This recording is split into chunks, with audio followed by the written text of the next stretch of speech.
Okay, nobody asked for it, but here it is. This is my 1991 Toyota Celica GT.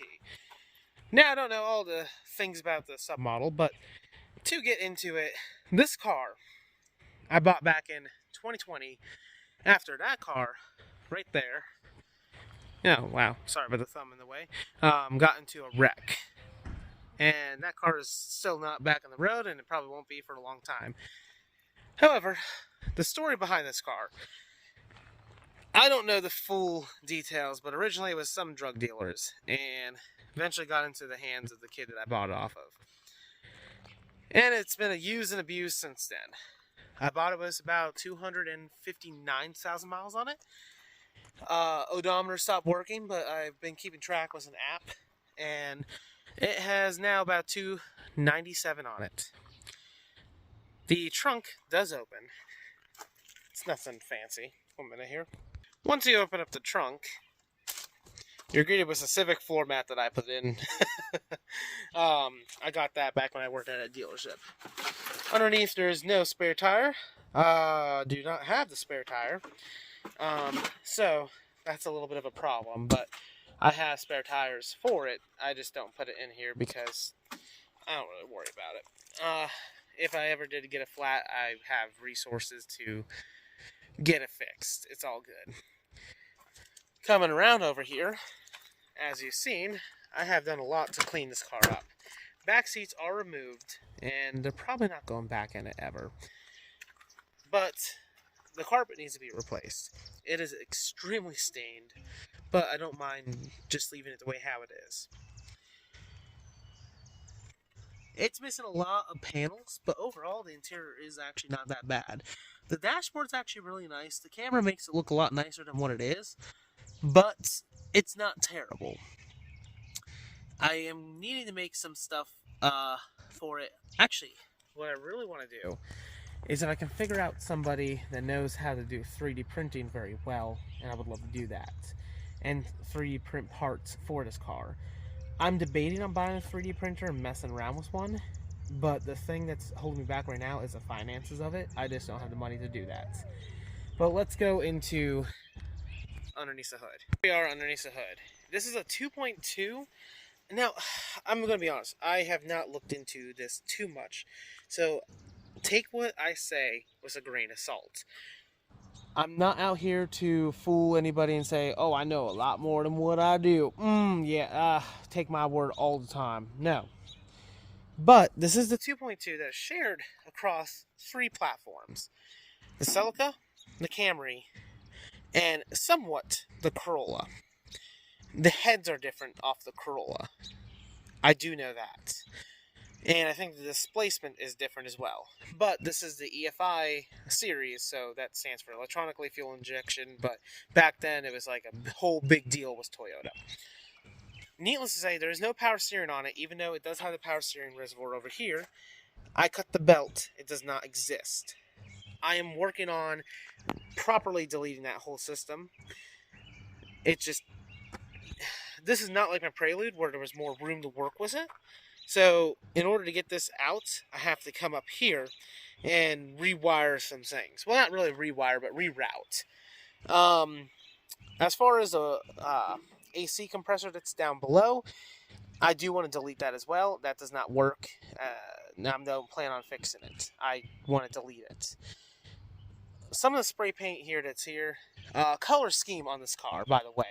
The color scheme that I do want to go with eventually is, because it does have this, and actually the kid did actually a pretty good job doing the camo. I actually really like this. I would love to have more of this here, but then the overall color of the car being this, I don't know, Crystal Lake Blue is what I keep going back to. And I'm thinking black and Crystal Lake Blue, but like a matte finish of it. I'll have to pull up it on one of my games and see the color and show you guys what I'm actually planning on in my head. I want to do a track build. This is going to be more of an autocross track build, so I'm trying to go not necessarily full chaotic horsepower crazy. However, one day I would like to shove a V6 in here. I don't know if it'll fit. I really don't know. I mean, it'll fit. I just don't know if it'll fit underneath the hood, with the hood being attached still. However, temporarily, I'm content with how it is. Right now, it is my daily, and I'm just using it and abusing it. And as we already seen, if you watched any of my shorts, as the story goes, it's a project car. It's never fully finished.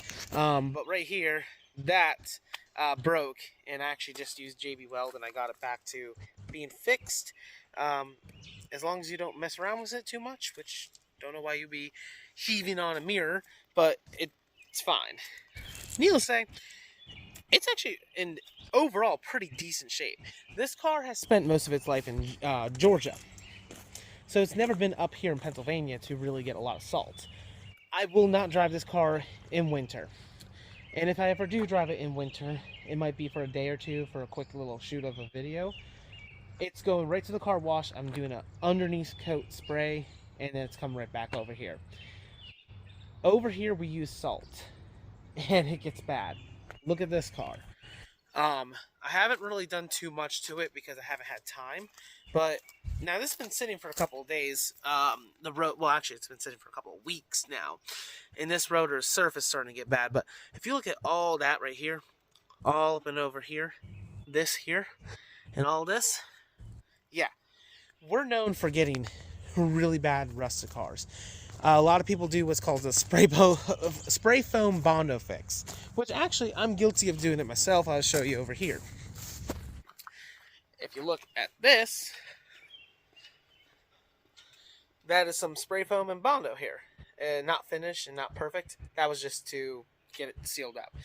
You can do a decent fix on that, and in some ways it can be professional if you do it right. However, for rocker panels, it's really not what you're supposed to do. You are supposed to chop them off and put new ones on. I'm making shifting new rocker panels for that one, actually, because they don't make them anymore. However, going back to what I'm saying, we are known for rust out here. It doesn't take long for a brand new car to become rusty because of the amount of salt and brine that they put on the roads. It is ridiculous. But back to this. That is why I don't want to drive it in winter.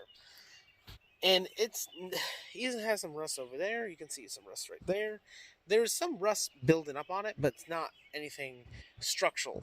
And I want to keep it that way. Luckily, because of the oil leak, underneath it is coated in oil. Which is actually saving it a lot, actually. That's a good thing for it. So, until that oil leak becomes really bad, I'm probably just going to leave it like that for that reason. One day I want to remove this battery and the fuse panel to the trunk. I like to actually go full race car with this. But right now, it's daily, and I want to try and keep it as streetable as I can. So, that's it. Thanks for watching. I know it's not a very exciting video, but it's something that I do know that a couple people have been asking on TikTok, and I know a couple people has been asking on YouTube. I can't remember how many people actually have asked for, but I've had at least 4 or 5 requests for it. So this is my response to that. Thank you for watching.